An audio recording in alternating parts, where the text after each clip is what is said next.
c'est les Logistics Talks GS1. Mon invité aujourd'hui, Yves Halimi, CEO de Solid. C'est une entreprise de technologie d'identification automatisée.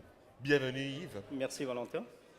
Le thème global de cette foire, c'est la contribution à la durabilité de la logistique, à la chaîne d'approvisionnement en global.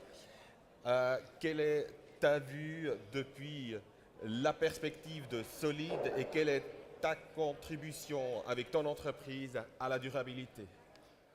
Aujourd'hui, Solid fournit des concepts et des solutions globales qui permettent à toutes sortes d'entreprises, autant PME que multinationales, d'avoir une visibilité totale sur la supply chain, c'est-à-dire depuis, on va dire, l'arrivée de la matière première avant la production jusqu'à la livraison finale du produit.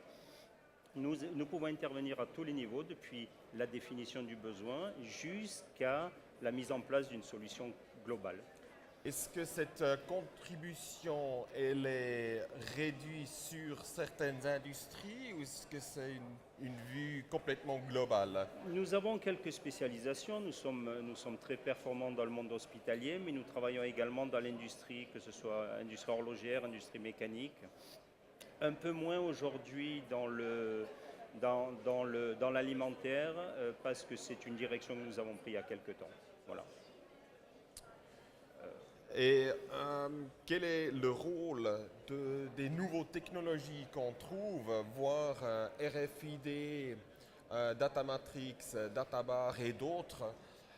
Est-ce que ça aide à l'intégration? Est-ce que ça remplace les systèmes existants ou est-ce que ça augmente encore la valeur ou est-ce que ça donne ça amène une valeur ajoutée à justement cette transparence et visibilité?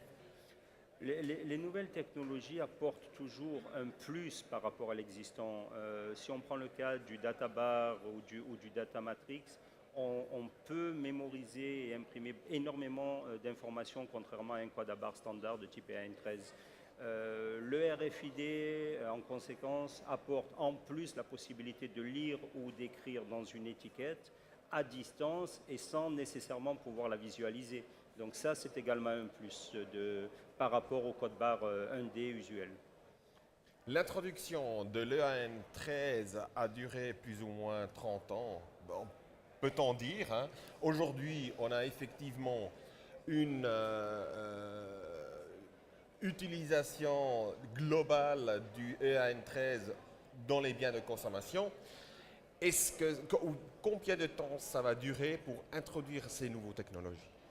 Je pense que les codes 2D ou Databar vont arriver beaucoup plus rapidement parce que justement le marché ou le public aujourd'hui est prêt ou connaît déjà ce qu'est un quadabar 1D de type EAN13.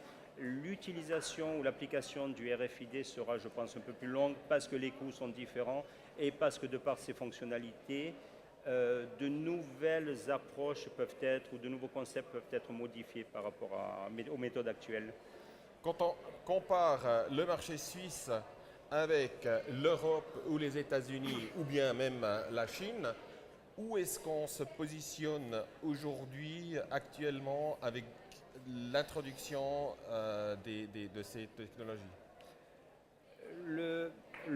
L'économie suisse est basée principalement sur des PME. Et les PME suisses sont très conservatrices par rapport à leurs méthodes et par rapport à leur façon de travailler. Elles sont assez suiveuses et pas assez précurseuses. La mise en place des nouvelles technologies risque de prendre un peu de temps, mais c'est quelque chose qu'elles devront venir et on pousse à ce qu'elles y viennent le plus tôt possible parce qu'elles auront un gain énorme et elles se rendront compte très facilement qu'aujourd'hui, les retours d'investissement sont nettement inférieurs à ce qu'on peut imaginer. Quel est votre message à cette communauté d'approvisionnement en général? En général, n'ayez pas peur d'avancer aujourd'hui vers les nouvelles technologies car l'avantage qui va en ressortir pour vous est très rapide, est très important et vous aurez une visibilité totale tout au long de votre chaîne sans coût particulièrement élevé à ce jour. Ça, c'était Yves Halimi, directeur de Solid. Merci beaucoup. Merci.